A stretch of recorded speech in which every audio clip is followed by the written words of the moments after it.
Bueno, en este video vamos a comenzar a introducir el concepto de grafos. Los grafos conforman una herramienta que, como su nombre hace referencia, es una herramienta de representación gráfica que, además matemática e informáticamente, tiene múltiples formas de representación. Entonces eso le da potencialidad como herramienta de resolución de problemas. Por ejemplo, los grafos pueden estar representando los vínculos entre elementos de una red de área local o los vínculos entre localidades mediante rutas o caminos, o los vínculos entre tareas para hacer en un proyecto grande, por ejemplo en un proyecto de construcción. En este caso, las flechas marcan una dirección, sería un grafo dirigido. O, por ejemplo, como en estos días, puede usarse para representar las vinculaciones de contacto entre personas. En este caso, la empresa Indra ha obtenido una aplicación para analizar el contacto entre los empleados post cuarentena para estudiar sus posibles contagios. También se puede representar los vínculos entre sitios de la red, los vínculos entre posiciones para jugadas de fútbol y estrategias deportivas, los vínculos entre átomos dentro de una molécula. Bien, vamos a una definición matemática y comenzaremos por las representaciones de grafos más simples. Un grafo simple G consta de un conjunto de vértices o nodos y un conjunto de aristas. Y entre el conjunto de vértices y las aristas se plantea una vinculación mediante la función de incidencia φ. La función de incidencia φ va del conjunto de aristas a un conjunto de conjuntos de dos vértices. Esta función φ veremos que necesita ser inyectiva por ser el grafo simple. Vamos a ir representando.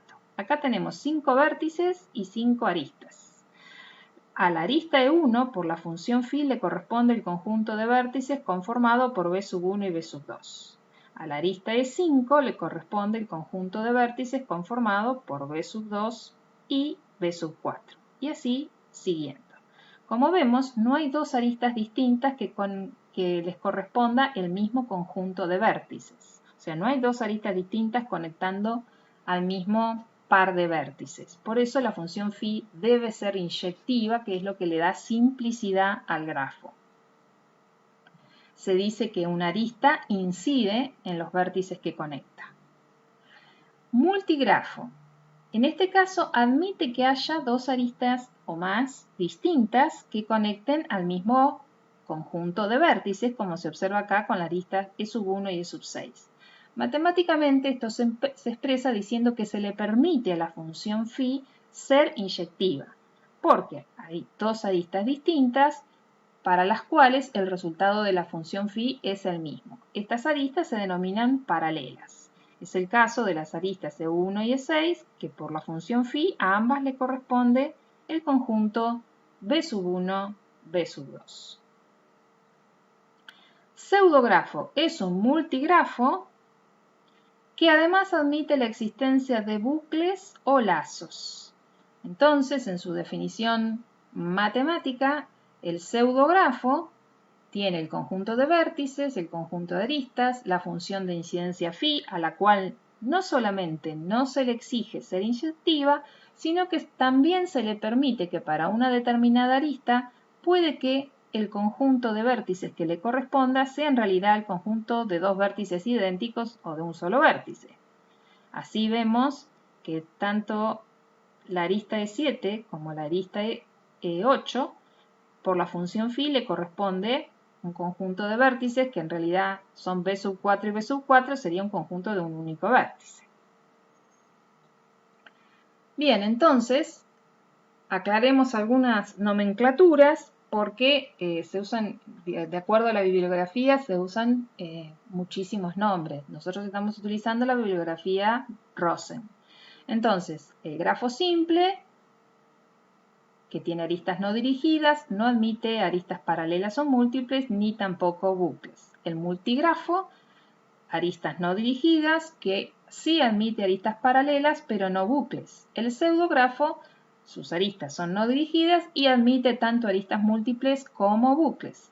Los grafos dirigidos, como el caso de precedencia de tareas en la obra de construcción, van a tener aristas dirigidas, no van a tener aristas múltiples y sí bucles, y puede haber multigrafos dirigidos. En general, vamos a decir grafo no dirigido o pseudografo al que tiene aristas que pueden ser múltiples y o bucles no dirigidas. Y por otro lado mencionaremos a los grafos dirigidos más adelante. Vamos a ver elementos que caracterizan a un grafo no dirigido o pseudografo. En un grafo no dirigido o pseudografo G se dice que dos vértices U y B son adyacentes o vecinos si existe una arista que los conecta. Es decir, si la función phi para alguna arista E nos da justamente el conjunto formado por U y por B. En este ejemplo, A y B son adyacentes o vecinos, A y C no son adyacentes o vecinos. Decimos que el grado de un vértice en un grafo no dirigido o pseudografo es el número de aristas para las cuales el vértice B es uno de los extremos. Al grado se lo simboliza con delta de B. Por ejemplo, para el vértice A, el grado de A es 3. Para el vértice B, el grado de B es 4. Notemos que para el vértice C, esta arista les da una unidad al grafo, pero este bucle le da 2 unidades para el grafo, para el vértice, perdón. Entonces el grado de C diremos que es 3. Una cosa similar pasa con el vértice D. Tiene grado 4. Una unidad se la da la arista E4, otra unidad se la da la arista E5, pero 2 unidades se las da este bucle que es la arista E7. Esto lo tenemos denotado aquí con la función delta. Observemos que el bucle D es como si lo escribiéramos, si lo pudiéramos dibujar imaginariamente acá. Entonces la arista E7 le da una unidad a D y otra unidad a D. En realidad, una arista bucle siempre suma 2 unidades al grado de un vértice. Otra cuestión a tener en cuenta es lo que se llama el grado total. La suma de los grados de todos los vértices del grafo es el grado total del grafo. Por lo tanto, se usa el delta, pero para todo el grafo G. Si vemos en este ejemplo 5, si sumamos los grados de todos sus vértices, sus 4 vértices, el grado total nos da 14. Y observemos que tiene 7 aristas. Otro elemento a tener en cuenta es el concepto de vértice aislado. Un vértice aislado es un vértice en el cual no incide ninguna arista, por lo tanto su grado es 0.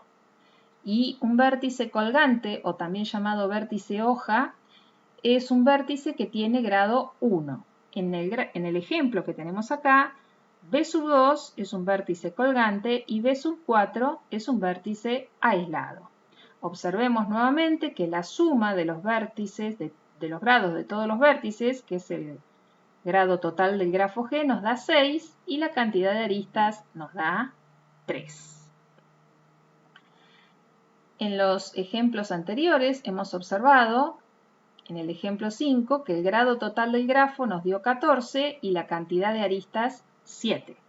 En el ejemplo 6 vimos que el grado total nos dio 6 y la cantidad de aristas 3.